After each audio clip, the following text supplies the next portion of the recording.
দুনিয়ার মালিক।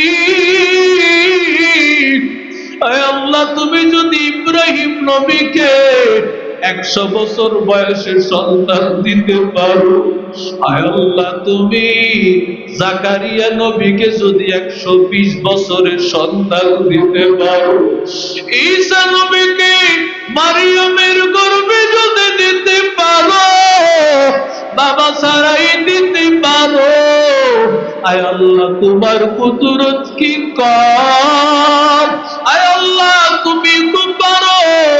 দোয়া করিয়া রাতের বেলায় ঘুমাইয়া গেল, রাতের বেলায় ফাতেমা রাদিয়াল্লাহু তাআলা আনহা স্বপ্নে ডাক দিয়া আব্দুল কাদের জিলানীর মাকে বলতেছে, ও উম্মুল খায়ের ফাতেমা, তুমি তো আমি ফাতেমার বংশধর, চিন্তা করিও না, চিন্তা করিও না রে মা, আল্লাহ তোমার গর্বে আল্লাহ এমন ওলি দিবেন, এমন আল্লাহওয়ালা দিবেন, এমন আল্লাহওয়ালা সন্তান তোমার গর্বে দিয়া দিবে, যিনি সারা পৃথিবী চমকায়া দিবে। ওই রাতের মিলনের ফলে আব্দুল কাদের জিলানী দুনিয়াতে চলে আসছে। এজন্য পর্দার অন্তরালের আম্মা জানেরা, আপনি যদি ভালো হতে চান, আপনার মহিলা মাদ্রাসায় সময় দেওয়া লাগবে। বয়স হয়ে গেছে, আপনি পারবেন না, মেয়েটারে মাদ্রাসায় দেন, মেয়েটারে মাদ্রাসায় দেন। যদি মেয়েটাকে মহিলা মাদ্রাসায় দিতে পারেন, আল্লাহর কসম মেয়েটার উসিলায় ওর স্বামীটা ভালো হয়ে যাবে, ওর শ্বশুরটা ভালো হয়ে যাবে, ওর ননদটা ভালো হয়ে যাবে, ওর দেবরটা ভালো হয়ে যাবে, বাসুরটা ভালো হয়ে যাবে, ওর সন্তানটা ভালো হবে, নাতি কুদিজা আছে সব ভালো হবে। একটা মহিলার উসিলায় শত শত হাজার হাজার মানুষ জিন্দাহ। ও আল্লাহর বান্দা যুবক, আব্দুল কাদের জিলানীর বাবা, আল্লাহর বান্দা বাগদাদের আল্লাহওয়ালার কাছে যাওয়ার পর সেখান থেকে বিদায় হয়ে যখন ফিরতেছিলেন, 600 কিলোমিটার, 1-2 কিলোমিটার তো না, আসার পথে বান্দা হঠাৎ করে ক্ষুধা লেগে গেছে। ক্ষুধা লেগে যাওয়ার পর আল্লাহর বান্দা ফুরাত নদী থেকে পানি পান করেছে। ক্ষুধা লাগছে, পানি তো এই ক্ষুধা নিবারণ করে না। আল্লাহর বান্দা হঠাৎ করে তাকাইয়া দেখতে পায় নদী দিয়া ভাসতে ভাসতে ভাসতে একটা ফল যায়, যেটাকে স্যাপ ফল বলা হয়, বর্তমানে এটাকে সবেদা ফল বলা যায়। আল্লাহর বান্দা ফলটা হাতে নিলেন, ফলটা খেয়ে ফেললেন, কারণ যেই ফলটা পানিতে ভাসতেছে ওটার মালিক তো কেউ না, যে পাবে সেই তার মালিক। আল্লাহর বান্দা এবার এই হাত থেকে এই ফলটা নিয়ে যখন খাইছেন, তখন তো ক্ষুধার কারণে খেয়ে ফেলেছেন, আসলেই তো মালিক তো কেউ নাই। কিন্তু পরক্ষণে চিন্তা হয়ে গেল, আমি যে খাইলাম এই ফলের মালিক তো একজন অবশ্যই আছে, ওরে না বলিয়া খাইলাম, জানি না এই কারণে আসরের ময়দানে আমারে জাহান্নামের কাঠগড়ায় যেতে হয় কিনা। আউলিয়ারা কারে উকবা ইখতিয়ার, জাহেলারা কারে দুনিয়া ইখতিয়ার। সামনে এসে পড়েন মুরব্বীরা, সামনে এসে পড়েন, অনেক জায়গা আছে, স্টেজে আসেন, সামনে আসেন, অনেক জায়গা আছে। বাইলে মোমেন সোয়ে মোমেন, আসেন আগে আসেন। মিশাওয়া বাইলে কাফের সোয়ে কাফের, মিশাওয়া এক জামানা সোহবতে বা আউলিয়া বেদারসাত সালাত আতবেনিয়া। বাইলে মোমেন সোয়ে মোমেন, মিশাওয়া বাইলে কাফের সোয়ে কাফের, মিশাওয়া। আল্লাহর বান্দার ভিতরে ভয়, অথচ আমি বুড়ির গাছের বড়ই পারিয়া খাইলাম। বুড়িরে কয় নানি একটু নুন আইনা দাও। এখন এই বৃদ্ধা মহিলা নুন আনিয়ে কয় আমার গাছ থেকে বড়ই পায়রা খাইছস ভালো কিন্তু নুনটা আমার দিয়া লই। কত বড় খারাপ তারা। একজনের বাড়ি থেকে আম পারিয়া খায়, ওই বাড়ির মেয়েরে ডাক দিয়া কয় বই নুন মরিচ দিয়া ভালো করে এটারে একটু ডইল্লা ভর্তা বানায় দিছে। যেই বাড়ির থেকে খায় ওই বাড়ির মাইয়ারে কয় এটারে কি করে দে ভর্তা বানা দে। কথা কোন ঠিক না? বুট খায় না, বাদাম খায় না, 100 গ্রাম ভাই কত? এই কথা কইয়া এই লোক 100 গ্রাম বরে, 2টা বরে একটা বইরা যায়। মাশাআল্লাহ দিরে 100 গ্রাম পড়তে পড়তে উনি তো 50 গ্রাম খাইলিস। তো খুঁজাও সুন্নতে আহমদ খুঁজাও বা মোহাম্মদ কাইবুয়া দিসুরা কারে শাইতা মি কুনি নামত ওয়ালি দরওয়ালি লানত সাইবার ওয়ালি हम सुरातो हम सिदाते मुस्तफा तरतबाबी हालियों कुन इत्तिबा इत्तिबाए सुन्नते खैरुल बशर हीरे लाजिम ताबोया भी है पैसा। एरी अल्लाहर बंदा जुबोन নবীর আশিক উম্মতের দল আব্দুল কাদের জিলানীর বাবা মনের মধ্যে ভয়, আয় আল্লাহ অন্যায় হয়ে গিয়েছে, এবার এই গাছের মালিকের কাছে মাপ চাওয়াইতে হবে। কোথায় পাবে এই গাছের মালিক? যেদিক দিয়ে আসছিলেন আবার উল্টা পথে ব্যাক করেছেন, আবার ওদিকেই রওনা করেছেন। নদীর পার দিয়া যাইতে যাইতে তাকায় দেখেন একটা নদীর পারে 2টা গাছ দেখা যায়। এই সেমফল গাছ, ওই 2টা নদীর পারে একই সেমফল 2টা গাছ।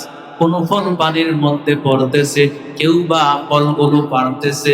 ওনার বুঝতে বাকি নাই এই গাছের ফল পানিতে বাড়তে বাড়তে এসেছে। এবার আল্লাহর বান্দা জিজ্ঞাসা করে ভাই এই গাছের মালিক কই? এই গাছের মালিকের বাড়ি কই? বলে ওই যে তাকাইয়া দেখতেছ ওই বাড়িটা এই গাছের মালিকের বাড়ি। এই গাছের বাড়ির মালিক, এই গাছের মালিকের নাম হলো আব্দুল্লাহ সাবেরি। তিনিও বড় আল্লাহওয়ালা। ওরে আল্লাহর বান্দা, আল্লাহওয়ালারা আল্লাহওয়ালা চিনে, হীরা হীরাকে চিনে, স্বর্ণকার স্বর্ণকে চিনে। ওরে নবীর আশিক উম্মতের দল আব্দুল কাদের জিলানীর বাবা দরজায় আসিয়া আওয়াজ করেছেন, বলে কে তুমি? বলে আমি আগন্তুক এক মুসাফির, আবু সালেহ মুসা আমার নাম। কেন আসছো বাবা? বলে আমি যাইতেছিলাম নদীর পার দিয়া, আপনার গাছের একটা বড় নদীর মধ্যে পড়েছিল, আমি খেয়ে ফেলেছি। ওই ফলের দায়বার আপনার কাছ থেকে মাপ চাওয়ার জন্য আসছি। সাথে সাথে আব্দুল্লাহ সাবিরি চিন্তা করলো সেই ফলটা পানির মধ্যে পড়ে যায়, ওর মালিক তো কেউ থাকে না, যে পাবে সেই এটা খেয়ে ফেলতে পারে। অথচ বান্দার দিলে এত ভয়, সেই বান্দার দিলে এত বড় ভয়, তিনি সাধারণ কোন মানুষ হবেন না। আব্দুল্লাহ সাবিরি মুরাকাবায় বসে গেল। এমন সময় কিছুক্ষণ চুপ থাকার পরে বলে মাপ নাই তোমার। সুবহানাল্লাহ কয় মাপটা তোমার নাই। আল্লাহর বান্দা বলে ও আল্লাহর ওলি মাফ করে দেন। মাপ পাওয়ার জন্য কি করা লাগবে বলেন? বলে একটাই রাস্তা, আমার বাড়িতে 10 বছর কাজ করা লাগবে। সুবহানাল্লাহ, 10 বছর কাজ করা লাগবে। আল্লাহর বান্দা 10 বছর কোন সে তো আরো করতে রাজি, কারণ তার অন্যায় ইচ্ছা করেও খায় নাই, এমন জিনিস খাইছে যে জিনিসের মালিক কেউ না। অথচ যাই না শুই না নিজের ভাইয়ের হকটা বাবার হাতে সিগনেচার দিয়া নিয়ে নেয়, নিজের বোনের হকটা বাবার হাতে সিগনেচার দিয়া নিয়ে নেয়, নিজে বড় সমাজের বড়, নিজের সমাজের চেয়ারম্যান, নিজের সমাজের বড় দায়িত্বশীল, ক্ষেতের আয় নিজের সীমানা অন্যের সীমানায় ঢুকাইয়া দেয়। আমার আল্লাহর কাছে কি জবাব দিবি রে বান্দা? واتقوا يوما ترجعون فيه إلى الله, ওই দিনকে ভয় করো যেই দিন আল্লাহর কাছে তোর দাঁড়াতে হবে। আল্লাহর কাছে দাঁড়াইয়া কি জবাব দিবি? ও আল্লাহর গোলাম, আল্লাহর কাছে জবাব দেওয়ার তো তোমার কোনো রাস্তা থাকবে। আমার আল্লাহর বান্দারা যারা আল্লাহকে করে ভয়, ওদের তো সব সময় চিন্তা আমার মালিক আমারে বুঝি মাফ না করে আমার কি উপায় হবে, কারণ আমার আল্লাহ ছাড়া মাফ করার দুনিয়াতে আর কেউ না। আল্লাহর বান্দা বলে আমি রাজি। 10 বছর আল্লাহর বান্দা গোলাম হয়ে গেল, গোলামি করতেছে। 10 বছর অতিবাহিত হওয়ার পর এবার আল্লাহর বান্দা আব্দুল কাদের জিলানীর নানা বলতেছে, এবার আরেকটা শর্ত আছে তোমার মানা লাগবে। বলে কি শর্ত? আমার একটা মেয়ে আছে, দেখতে অন্ধ মেয়ে, যেই মেয়েটা দেখতে কালো, যেই মেয়েটা প্রতিবন্ধী, যেই মেয়েটা অন্ধ, ওই মেয়েটাকে তোমার বিবাহ করা লাগবে। আল্লাহর বান্দা তার তো মা পাওয়া লাগবে, যা বলে সেটাই রাজি হয়ে যায়। বলে আমি রাজি আছি, কিন্তু আমি মোহর দিব কিভাবে? টাকা তো আমার হাতে নাই। এবার আব্দুল কাদের জিলানীর নানা আব্দুল্লাহ সাহাবেরি বলে চিন্তা করিও না, তোমার টাকার ব্যবস্থা আমি করে দেব। আল্লাহর বান্দা সব কিছু ব্যবস্থা করে দিল। এর নবীর আশিক উম্মতের দল আব্দুল কাদের জিলানীর বাবা বিবাহের মধ্যে জমানার 40 জন আল্লাহ ওয়ালা উপস্থিত ছিল। আরামগ বিয়াতে উপস্থিত থাকে নর্তকী, গায়ে হলুদ না করলে তোর বিবাহই হয় না। তখন না গান গরিব আল্লাহর বান্দা টাকা নাই, ওই বান্দাও কিস্তিতে টাকা উঠাইয়া গায়ে হলুদের অনুষ্ঠান করে যুবক, যেই অনুষ্ঠানের শুরুতে হবে গায়ে হলুদ, ওই অনুষ্ঠানের কারণে তোমার বিবাহটাই শুরুতে কলম হয়ে যাবে। যার কারণে কিছুদিন পরেই দেখবা গন্ডগোল শুরু হয়ে গেছে। এবার হুজুরের কাছে আসিয়া বলবা হুজুর কি হয়ে গেছে জানি না, এবার সমাধান আছে কিনা? না না সমাধান নাই। জোতার বাড়ি খাওয়ার আগে কেন তোমার হুঁশ হয় না? এরে আল্লাহর বান্দা যুবক, আল্লাহর ওলি আব্দুল কাদের জিলানীর বাবার বিবাহের মধ্যে 40 জন আল্লাহওয়ালা হাজির, 40 জন আল্লাহওয়ালা হাজির। 40 জন আল্লাহওয়ালার উপস্থিতিতে আব্দুল কাদের জিলানীর বাবার বিবাহ সম্পন্ন হয়ে গেল। এবার আব্দুল কাদের জিলানীর বাবা তার বিবাহিতা মেয়ে তার স্ত্রীকে দেখার জন্য ঘরের মধ্যে ঢুকবে। ঘরে পা দেওয়া মাত্র তাকায় দেখতে পায় যেন আসমানের চন্দ্র তার ঘরের মধ্যে হাজির। আরো জোরে বল, এত সুন্দর নারী, এত সুন্দর, মনে হয় যেন আসমানের সব সুন্দর জুন্দার। এত সুন্দর নারী তো কোনোদিন দেখে নাই। সেই চেহারাটা চাঁদের মতো চেহারা, চোখ ডাগর ডাগর চোখ, মনে হয় আমার শ্বশুর ভুলে অন্য কোন ঘরের মধ্যে পাঠায় দিছে। সাথে সাথে ঘর থেকে বের হয়ে গেল। বলে বাবা, হয়তো বা আপনি ভুলে অন্য কোন মেয়ের ঘরে পাঠায় দিয়েছেন। আব্দুল কাদের জিলানীর বাবা বলে, কি হয়েছে বাপ? আব্দুল কাদের জিলানীর নানা ডাক দিয়া বলে, কি হয়েছে বল? আপনি না বললেন অন্ধ, আপনি না বললেন কালো প্রতিবন্ধী, আমি তো দেখলাম আসমানের একটা চন্দ্রের মতো সুন্দরী নারী ঘরের মধ্যে হাজির। আল্লাহর ওলি ডাক দিয়া বলেন, ও আবু সালেহ মুসা, শুনো, এটা তোমার তাকওয়ার ফল। তুমি যে আল্লাহকে ভয় করেছো, তোমার আল্লাহর ভয়ের ফল। তুমি কি যে মালিককে ভয় করেছো? আমি 10 বছর তোমারে গোলামি করাইছি, কিন্তু 10 বছর কোন একটা কাজের আদেশ কিন্তু আমি তোমারে দেই নাই। 10 বছর কেন রাখলাম? 10 বছর আমার কাছে রাইখা রাইখা তোমারে ট্রেনিং দেওয়াইছি, তোমারে আমলের ট্রেনিং দেওয়াইছি, যাতে করে আমার মেয়েটাকে তোমার কাছে দিতে পারি। এই মেয়েটা অন্ধ কেন জানো? কারণ এই মেয়েটা চোখ দিয়া কোনদিন বেগানা পুরুষের দিকে তাকায় না।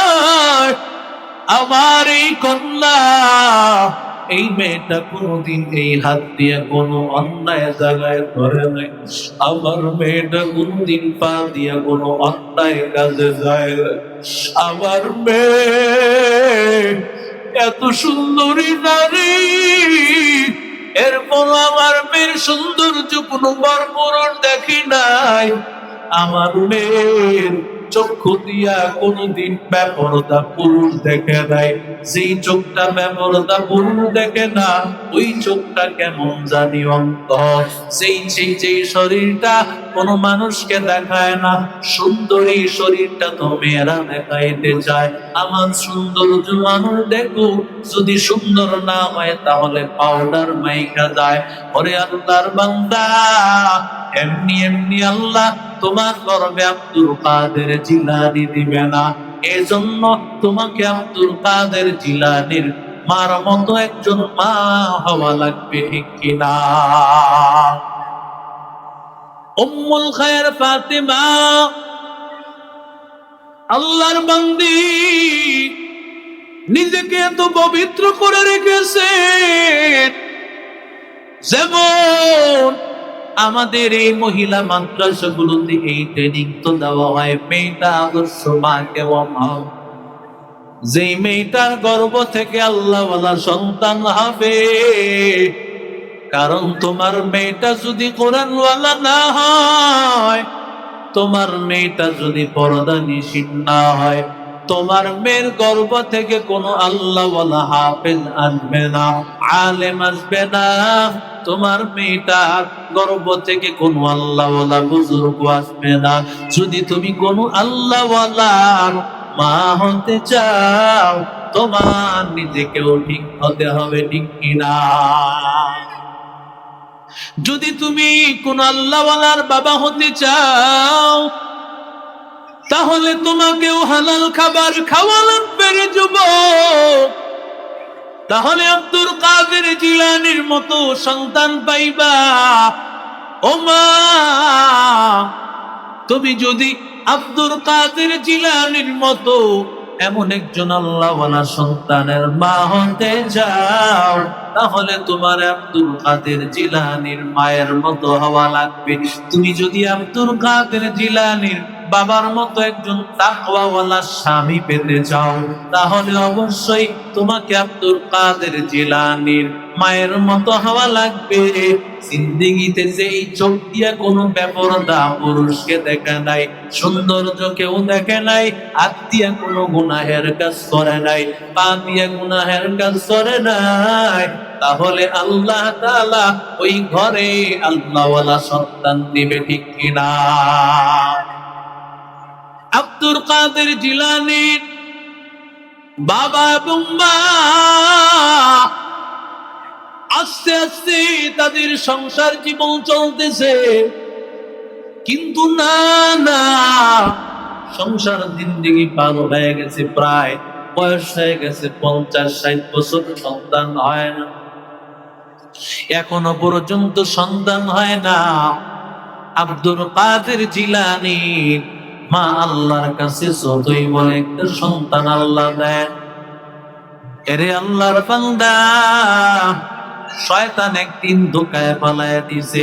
আব্দুল কাদের জিলানীর বাবারে ধোকা দেয়, এলাকার মধ্যে কি নারী কম আছে নাকি মহিলা কম আসেনি? তুমি কেন এই মেয়েটা নিয়ে বসে আছো? অন্য কোন মেয়েকে তুমি বিবাহ করে নাও। আবার মেয়ের কাছে আসিয়া ধোকা দেয়, তোমার সৌন্দর্য কি কর, তুমি কেন এই মেয়েটাকে নিয়ে পড়ে আসো, এই বুড়া পুরুষটাকে নিয়ে পড়ে আসো। যাও যাও, তোমার রূপ লাবণ্য তো এত বেশি, তোমার ছেলের অভাব পড়বে না। যেমন সবিক জগতের আমার নায়িকাদেরকে, আমার সমাজের মেয়েদেরকে ধোকা দেয়, এজন্য একটা চলচ্চিত্র জগতের নায়ক নায়িকাদের সংসার টিকে না। কথা কর না কেন? এরি আল্লাহর বান্দা যুব আব্দুল কাদের জিলানী বাবা মা বুঝতে পেরেছি, না না, আমাদেরকে শয়তান ধোঁকা দিতেছে। দুইজনই আল্লাহর কাছে সেজদায় পড়িয়া আল্লাহকে ডাক দিয়া বলে, ও মায়ার মালিক, আয় আল্লাহ, তুমি যদি ইব্রাহিম নবীকে 100 বছর বয়সে সন্তান দিতে পারো, আয় আল্লাহ, তুমি জাকারিয়া নবীকে যদি 120 বছরের সন্তান দিতে পারো, ঈসা নবীকে মারিয়ামের গর্ভে যদি দিতে পারো, বাবা ছাড়াই দিতে পারো, আয় আল্লাহ, তোমার কুদরত কি কর, আয় আল্লাহ, তুমি তো পারো। দোয়া করিয়া রাতের বেলায় ঘুমাইয়া গেল, রাতের বেলায় ফাতেমা রাদিয়াল্লাহু তাআলা আনহা স্বপ্নে ডাক দিয়া আব্দুল কাদের জিলানীর মাকে বলতেছে, ও উম্মুল খায়ের ফাতেমা, তুমি তো আমি ফাতেমার বংশধর, চিন্তা করিও না, চিন্তা করিও না রে মা, আল্লাহ তোমার গর্বে আল্লাহ এমন ওলি দিবেন, এমন আল্লাহওয়ালা দিবেন, এমন আল্লাহওয়ালা সন্তান তোমার গর্ভে দিয়া দিবেন, যিনি সারা পৃথিবী চমকায়া দিবেন। ওই রাতের মিলনের বলে আব্দুল কাদের জিলানী দুনিয়াতে চলে আসছে। এজন্য পর্দার অন্তরালের আম্মা জানেরা, আপনি যদি ভালো হতে চান, আপনার মহিলা মাদ্রাসায় সময় দেওয়া লাগবে। বয়স হয়ে গেছে, আপনি 12 মিনিট না, মেয়েটারে মাদ্রাসায় দেন, মেয়েটারে মাদ্রাসায় দেয়। যদি মেয়েটাকে মহিলা মাদ্রাসায় দিতে পারেন, আল্লাহর কসম, মেয়েটার ওসিলায় ওর স্বামীটা ভালো হয়ে যাবে, ওর শ্বশুরটা ভালো হয়ে যাবে, ওর ননদটা ভালো হয়ে যাবে, ওর দেবরটা ভালো হয়ে যাবে, বাসুরটা ভালো হয়ে যাবে, ওর সন্তানটা ভালো হবে, নাতি কুদিজা সব ভালো হবে। একটা মহিলার ওসিলায় শত শত হাজার হাজার মানুষ জিন্দাহ। এজন্য আল্লাহ আমাদের সবাইকে এমন আল্লাহওয়ালার সন্তান দান করে। আরো জোরে বলেন আমিন। আমাদের সকলের মহব্বতের মানুষ, কাজীবাড়ি মসজিদের স্বনামধন্য খতিব